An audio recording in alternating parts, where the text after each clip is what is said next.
This is the best bang for the buck, massive storage capacity battery I've tested yet on the channel. And check it out, this gray cord does closed loop communication with my EG4 inverter. You won't believe how cheap and easy this battery is for your home power backup system. I think by the end of the video, you'll see that it's really a no-brainer to get your hands on one of these, with the exception of one important detail, which I will talk about. And this is how all of the individual cells shipped. So I got 8 of these kind of square-shaped boxes, and inside you get 2 cells. I'm sure you can't tell over the camera, but they are just very, very nice quality. Absolute 0 signs of any bulges or anything, so they definitely must be new cells.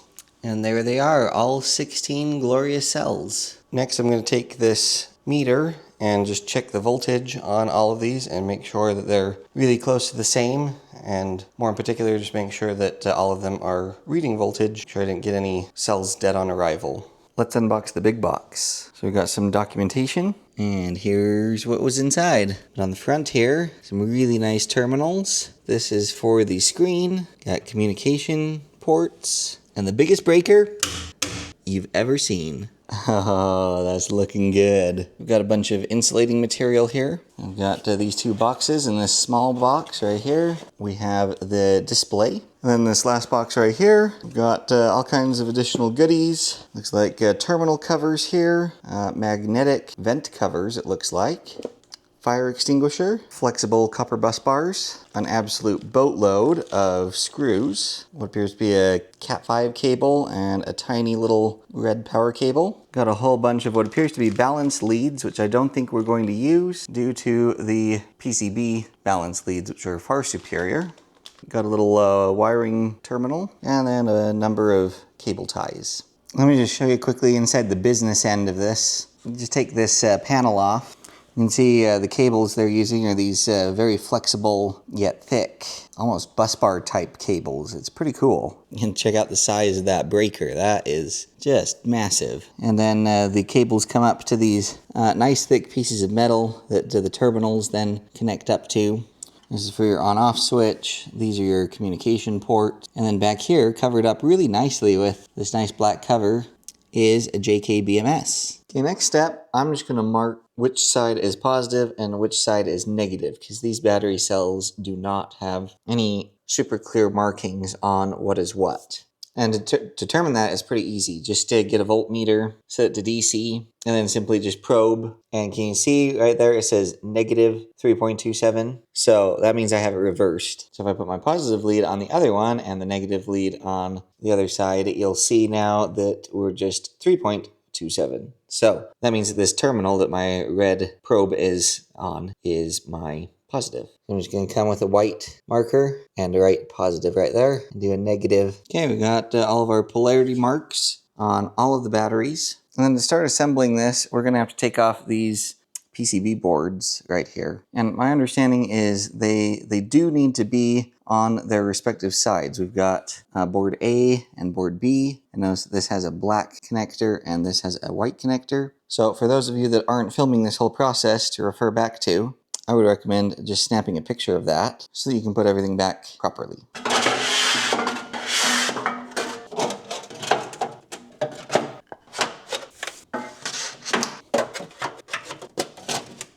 So we got all that insulating board in.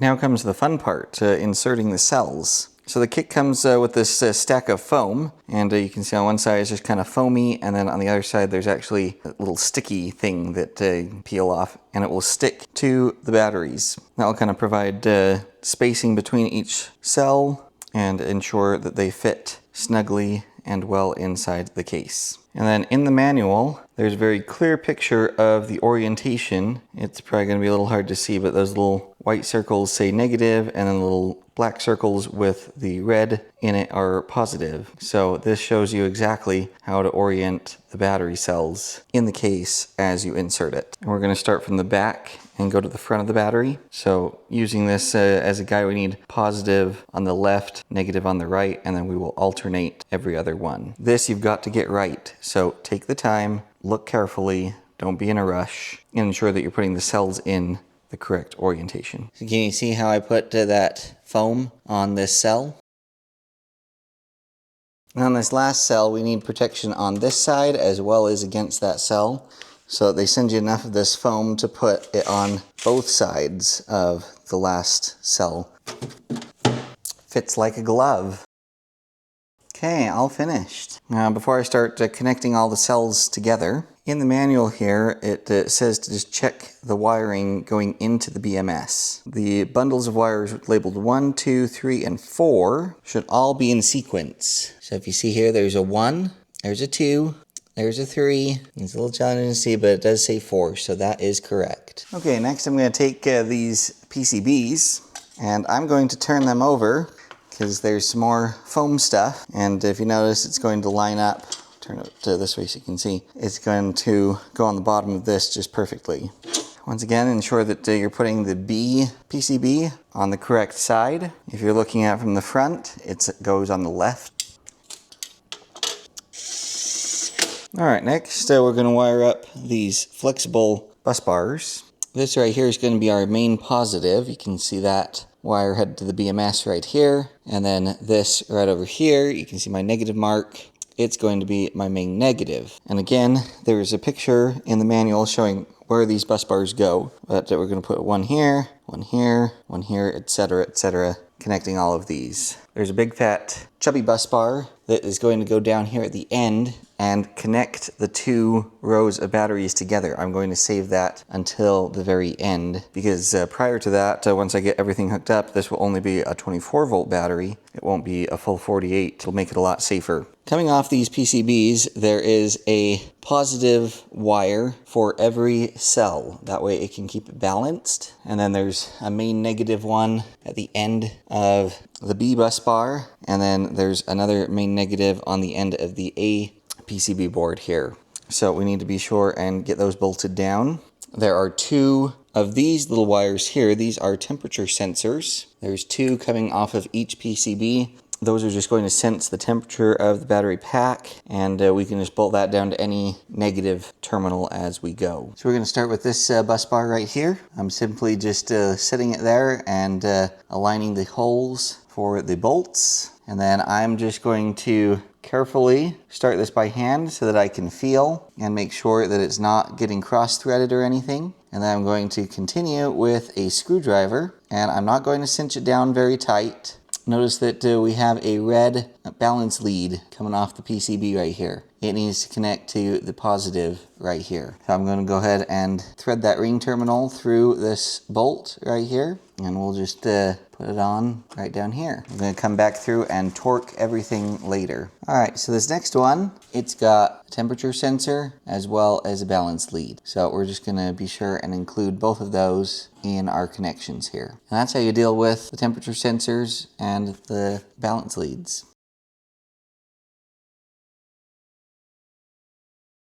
Okay, so all the short bus bars are connected up. I do not have the main jumper back there yet. First, I'm going to connect these main terminals up here at the front.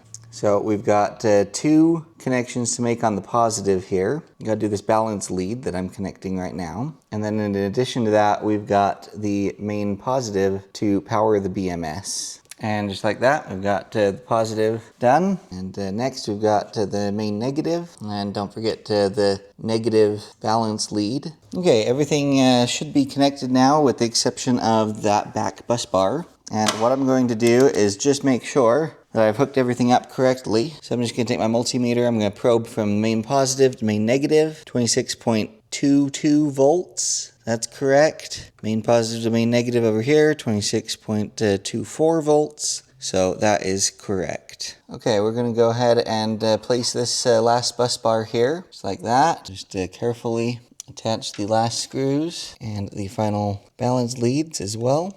And there we have it, all assembled. I've yet to torque everything down, but let's see if we've hooked it up correctly and probe the main positive and main negative. Look at that, 52.4 volts. So we did it. Now we have these 2 harnesses. Notice the color code, white and black. The black one is going to come and plug into the left black port on the balance PCB. just like that. And then the white one is going to come over and connect to the white plug. Simple as that. I noticed an issue that I need to correct. So to make it safer, I took out the main jumper back there. I don't know if you'll be able to see, but can you see how the insulation is worn through right there on this terminal? That's because the insulation went way onto the ring terminal and the bolt was clamping down on the insulation. And I'm noticing that a lot of the balance leads have that issue. So what I'm going to do is clean off the insulation, cut it back just a little further so that none of it is underneath any of the terminals prior to me torquing things down. Okay, I got all the insulation stripped back and removed from all of the balance leads, the main positive here, etc. So I think we're good. I think I'm going to go ahead and torque all the small bus bars and these two main bus bars first, and then I will do the last joining bus bar quick at the end. Pro tip for torquing stuff. Go out and get yourself a digital torque wrench. It's going to save you a lot of hassle and potential damage with this battery. I'll leave a link for this one down in the description below. The torque parameters is 5 to 6 Newton meters. So that's what we're going to do. And then just to keep track of the ones that I've done, I'm going to just put a mark on the screws so that way I know that I've torqued everything. So I've just opened the front cover for a second, and I'm just going to check all the bolts in here as well, just to make sure that they are torqued correctly.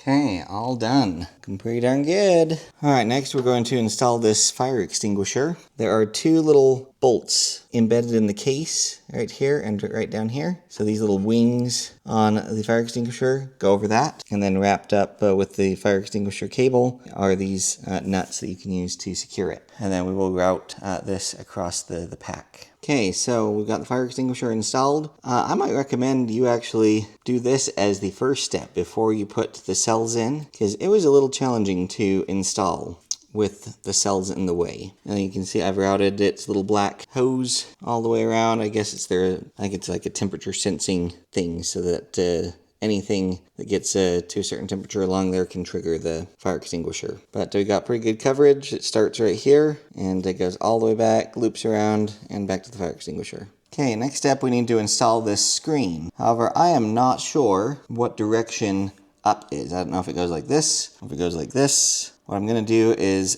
plug it in. There's the cord right there. Got plenty of length. And before I stick it on, I'm going to power the battery up and see which way I need to orient this screen. All right, and moment of truth. Flip this breaker. Nothing blew up. And good thing I checked. It is upside down.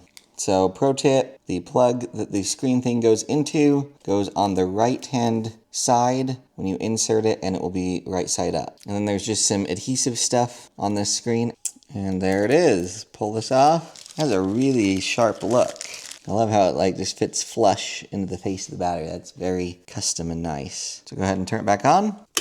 And right now, this is a language I can't even understand, but let's try coming up here. There we go. English. There we go. Now we can actually see what the screen has to say. We do have an alarm state. Let's go over here to control, and let's update the date and time here. Now coming back here to settings, we have 16 cells, so we'll say okay. Battery capacity in amp hours, 314. Okay, this is kind of funny, but the other thing we gotta do to clear the alarm state is come in here to the password, and we've got to change the passwords. And now that we changed the date and time and the password, if you notice, it completely cleared the alarm. It says the alarm status is normal. I really like the state of charge indicator here. That's very nice. Got the chargers going, but I just wanted to show you this last piece. It comes with these magnetic vent covers, and there's some vents here on the side.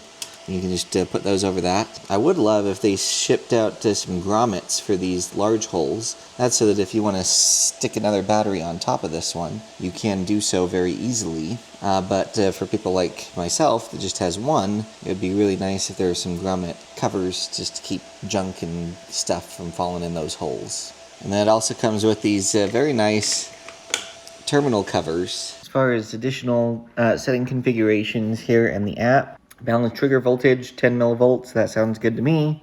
Start balance voltage. I'm going to change that to 3.3. I don't need it to start balancing till about that point. We're going to leave everything else the same as it default configured. I think that all looks good for now, at least.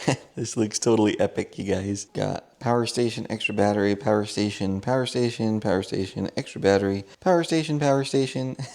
So I just emptied all of those into the new battery right here to charge it, and then we're going to reverse that and dump power back into the power stations and charge them up for the capacity test.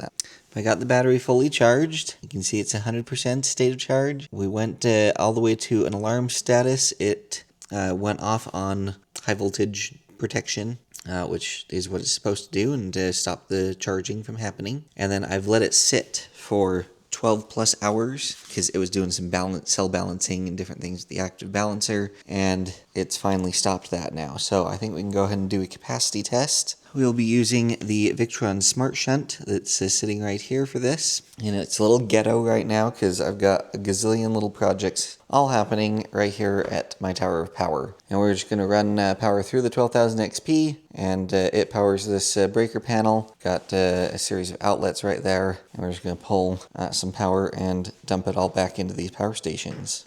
You can also see here in the Victron Smart Shunt, everything is zeroed out. Come over here and apply power, and our first power station is starting to charge. Compare things according to the battery. We're pulling 10.6, 10.5 amps, and according to the Victron Smart Shunt, we're pulling just about 11 amps. So within, a half an amp accuracy, which is pretty darn good. Okay, the capacity test just finished. You can see we're registering 0%. We're in an alarm state. The BMS actually shut off the power. So I had to just barely put a teeny bit of charge on it to wake it up. And that powered up the Smart Shunt. And if we take a look at the results, we pulled 319 amp hours. And that's using, just basically the defaults for the configuration in the BMS app. So, totally crushed the capacity test. We pulled over capacity. I am thrilled. Let's test the communication protocol on this YIXIANG DIY battery. Come over here to settings, and I'm going to change the CAN protocol. I'm going to come down here to the LuxPower one. So I think that's going to give us communication with my EG4 12000 XP. I've just got a standard Ethernet cable plugged into the CAN port right there. And it's coming up here. And what I've done is just temporarily disconnected the communication cable from the CAN port on this EG4 wall mount battery, and just put a little adapter there. Now currently the 12000 XP is set to voltage only, lead acid mode. So let's go into settings here. And let's change this from lead acid to lithium battery. And then lithium type, we're going to change it to number 6 LuxPower. And we'll go ahead and set that. And now let's return and check it out. I've got a reading on percentage of the battery right there. And you can see that it matches with the readout on the screen. So the LuxPower communication protocol between this battery and EG4 inverters work flawlessly. So the value can't be understated here. You could have a considerable stack of these batteries with just a boatload of power,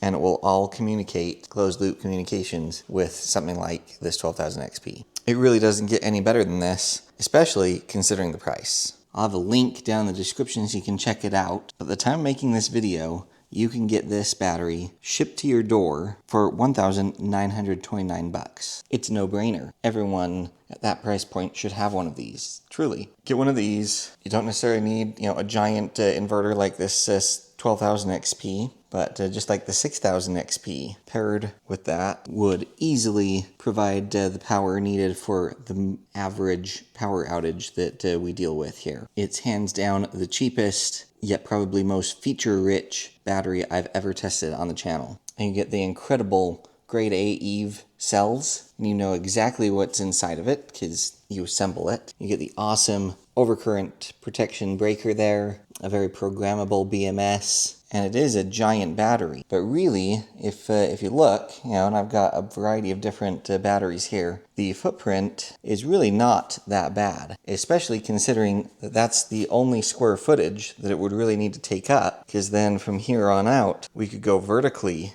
stacking more packs on top of it. And really, as soon as you did 4 high, that would be more than all of this other stuff in my Tower of Power combined. And this takes up way less space than all of this does. So again, I think this is a no-brainer for anyone who's wanting to get, a backup battery for their home. The only exception to that, and kind of an important thing for a lot of us, is UL listing. If you're trying to pass inspection at all, something that has a UL listing on it is the way to go. But if you don't need that, then this is 1000% the way to go for sure. So yeah, I think you've got everything to win with this and absolutely nothing to lose with the exception of a UL listing. Please sound off in the comments if you disagree with that, and let us all know why. Like, comment, share, subscribe, and hype, the 5 free things that really benefit the channel and help get it in front of more eyeballs. I want to say a big thanks to those of you that are so diligent in doing that for me. You guys are awesome.